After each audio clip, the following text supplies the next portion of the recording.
नमस्कार मैत्रिणींनो, स्वागत आहे तुमचं जस्ट कुक या चॅनलमध्ये।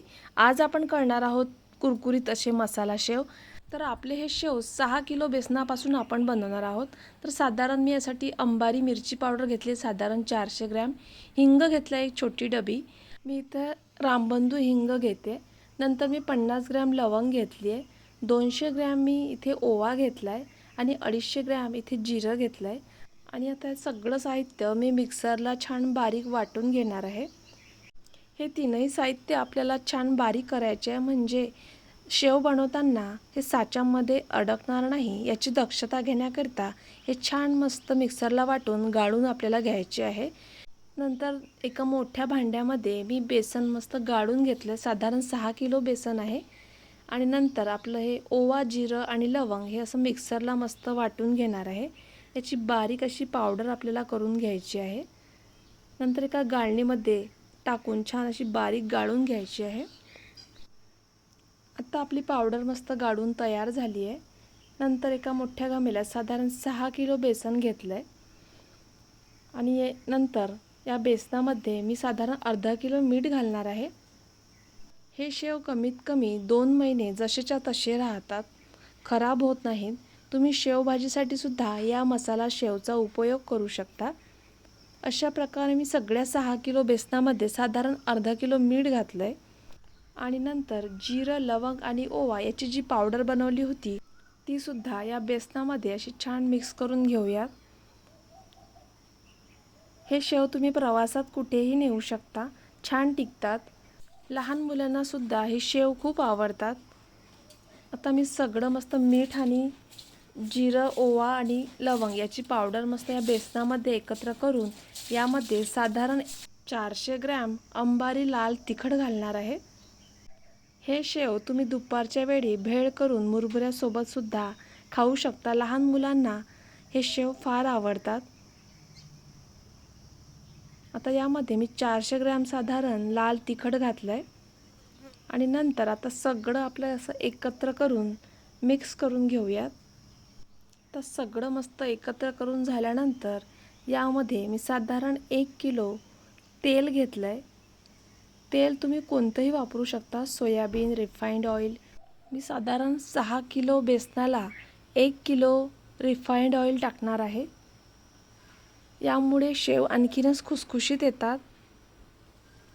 आमचे आचारी मामा आहे, यांच्याकडून ही रेसिपी छान शिकून घ्या, म्हणजे तुमच्याही उपयोगात येईल। आता तुम्हाला शेव करणे अजिबात जड जाणार नाही।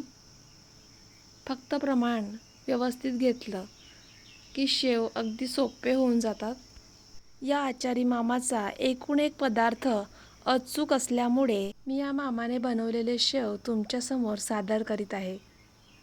तुम्ही पण अशी अचूक प्रमाण घेऊन अचूक रेसिपी या मामांकडून शिकून नक्की घ्या आणि व्हिडिओ शेवटपर्यंत नक्की बघा आणि हे शेव नक्की करून बघा। आणि तुम्हाला हे शेव कसे वाटले ते मला कमेंट बॉक्समध्ये नक्की कळवा।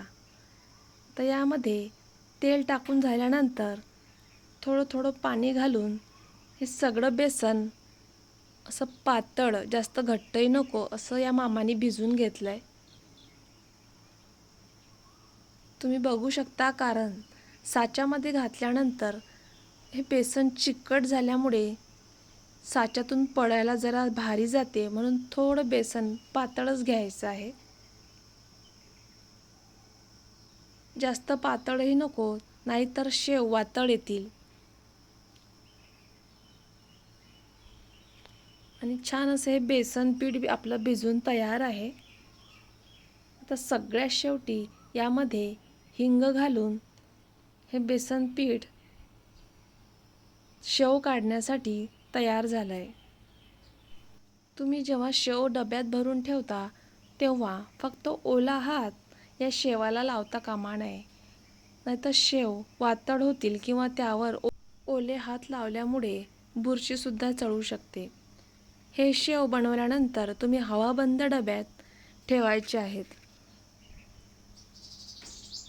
आता सगळे असं मस्त बेसन भिजून झालंय।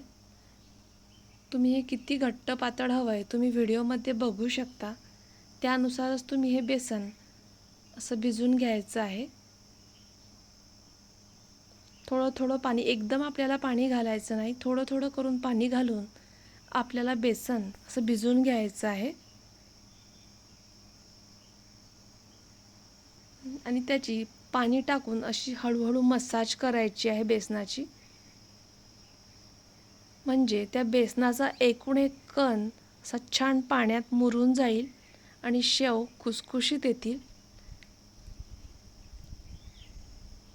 आणि सगळा मसाला शेवामध्ये मस्त मुरून एक भारी अशी तिखट चव शेवाला येईल. तर सगळं बेसन आपलं छान मस्त भिजून मुरून झालं आहे.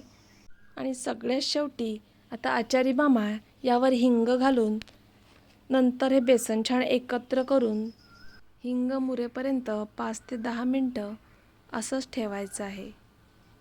10 मिनटानंतर हा हिंग छान बेसनामध्ये मुरेल आणि एक भारी अशी हिंगाची चव या शेवामध्ये उतरेल.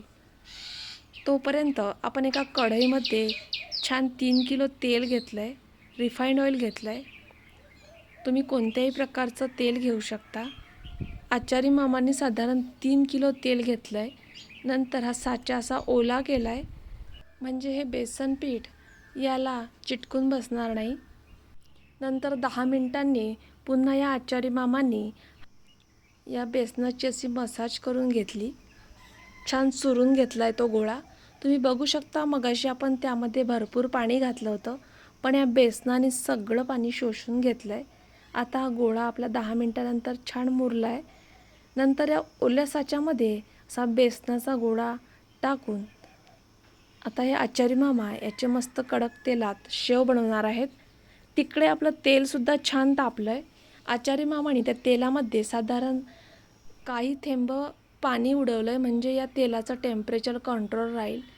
नंतर कडक तेलामध्ये असा साचा ठेवून याचे छान असे शेव बनवले.